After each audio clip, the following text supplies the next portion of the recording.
Welcome to another episode of Life Outside the Box. I'm your host, Extra the Director, and over here to my left, we have a very special guest. Kathy's in the building. What's going on, Kathy? How you doing? What's up? How are you? I'm pretty good. Thanks for coming on the show. Now, jumping off into it, let's get a brief rundown of your history with sneakers. Where did you first start? What was your first purchase, or what was your first introduction to the sneaker community in general? I think my first introduction to the sneaker community was definitely watching music videos on MTV, constantly seeing Pharrell with the Babesters, Kanye just constantly always in Air Yeezys and stuff. And then just, overall where I used to live at, everyone used to always have the latest Jordans. So I always wanted them. My parents never used to buy them for me. Right. So then I just, something that, when you're a kid, everyone got and you can't get, that you want to strive for it to get to it. So I kind of just was like, you know what, I'm going to get myself into sneakers. Let me see what this is about. Okay, so what was your first sneaker purchase? My first sneaker purchase were, I think the Playoff 2s. Okay. Yes, I got them back in 2014 when I first started my first sneaker job, which was at Expressions back at home. And I wish I kept them because I still love them. I don't think they're gonna release anytime soon. So I definitely wish I could have kept them. They were starting yellow and I just recently got rid of them too once I decided to move to New York. So. Oh, okay. Now, originally, where are you from? I'm originally from Providence, Rhode Island. Oh, okay, Providence, Rhode Island. So you're actually the first person on this show that we've had that haven't been from New York. Oh. So now it cues up a new question on what's the sneaker community out there in Rhode Island, because each region has a different type of style when it comes to sneakers. Like, a lot of people may think Foamposites was a big New York thing, and it really was a big DC thing before it was a New York thing, and a lot of people don't know that. Then you got Cali with Chucks, and then, ACG boots in DC as well, and stuff like that. So what was kind of like the sneaker culture in Rhode Island? Honestly, I feel like the sneaker culture in Rhode Island was a lot of I don't want to say mimicking New York, but definitely a lot of inspiration from New York. So you would obviously see Foamposites, you would see everyone would obviously have a pair of Air Forces or the latest Jordans between the 1 through 14. So everyone pretty much still kept up, and then especially during the times I was in high school, everyone was wearing Chewies, the polos, the rugbies, so that's kind of was where everything was at. So it was pretty much the same, and when you got here, you kind of felt into the same sneaker culture as what was in Rhode Island, pretty much. Literally, yeah. It was just basically the same thing, and it just New York just inspired me even more. So. Okay, that's dope.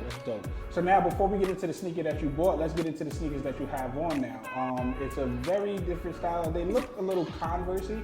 I'm not too sure. I'm not too familiar with them. But break those down and why you chose to wear those today. So these are the Rick Owens Dark Shadows. Okay. These, I just recently bought them. I think, I want to say maybe these are my latest pair of sneakers. No, actually, no, I'm lying. It's my New Balances. But I chose these because I do like the little plump style because, I'm short. So I need some height. They're pretty much comfortable for now, I guess, because you kind of have to break them in. You know how designer sneakers are. They're not the best.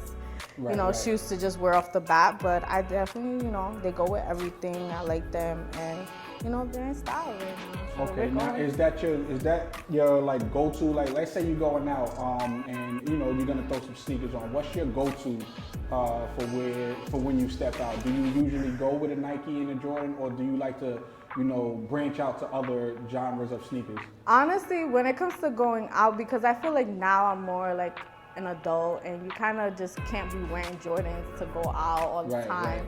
So I lean towards more designer sneakers. Okay. So a pair of Balenciagas I might throw on, or my Alexander McQueen's that I've probably seen every step of foot of New York City. And so those would probably be the shoes that I'll always wear to go out. Maybe a pair of Dunks if it's very casual. If it's superly casual, Yeezy slides. Okay. So now, what did you bring with you today? And let's get into that. Okay, so I brought these pair. they've been with me for a minute now. I want to say since what, 2016, 17, around there. Okay. I feel like there wasn't much hype to it when the shoe came out, and no one really wanted it, and it kind of sat there. And I remember going into a store back in Providence called Sneaker Junkies, where they literally sat on the shelves. But thinking that they were gonna be hyped up, I went there like at 9 o'clock in the morning, waited in a line with like 3 people, and just grabbed them, and I had them since. And then I pretty much wore them a couple times, maybe.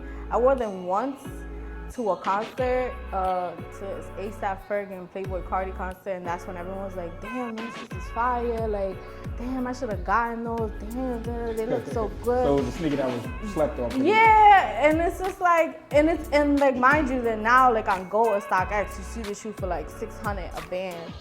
So yeah, it's all right. Well, let's get into the shoe. Unbox it. Let's see what we got going on.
I envy people with small feet.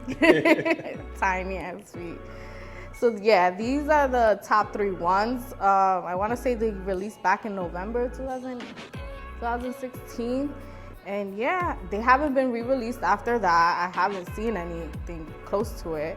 And pretty much, yeah, they've been sitting, no one really like paid much attention to them. And right. Then yeah, you don't see these too often.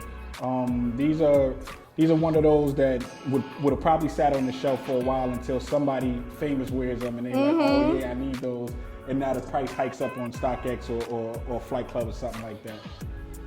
Yeah, no, this is pretty dope. This is pretty dope. And you say you have these since 2016, correct? Yeah, I want to say it was 2016, 17, maybe around there that I decided, I was like, I want another pair of ones, because I think prior to that I had gotten the band ones, because they finally released the bread ones, but the band ones.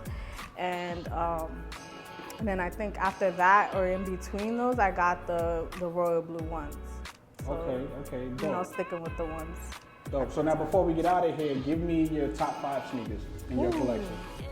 Currently, or just all time? So all the sneakers you've ever owned.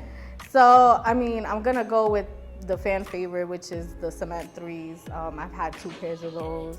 The Cement 4s that I still currently have but don't fit in them. And I think I'm just still gonna go with the bread band ones, because it's just a classic shoe. So I think those 3, those Jordans will always be like one of the classic shoes that I feel like everyone will always should want or should have in their collection. Okay, so give me 2 more. 2 more.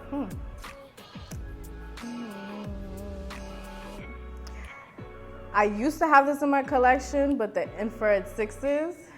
That's my kryptonite those sneaker. And then the Playoff 9s. I wish I should have kept those, but I was using them to shovel snow during the winter time. So they got so beat up, and I was just like, there's no point in me keeping these. So yes, those 2 other sneakers definitely should have kept. But before I moved to New York, I decided I was gonna, give my sneaker thing a whole rest and just kind of give it all away. So now there's, little kids in the Dominican Republic wearing them. So there's that.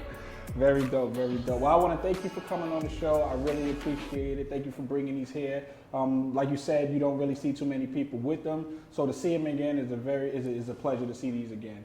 So that's really dope. And my name is Extra, the director. This has been Life Outside the Box.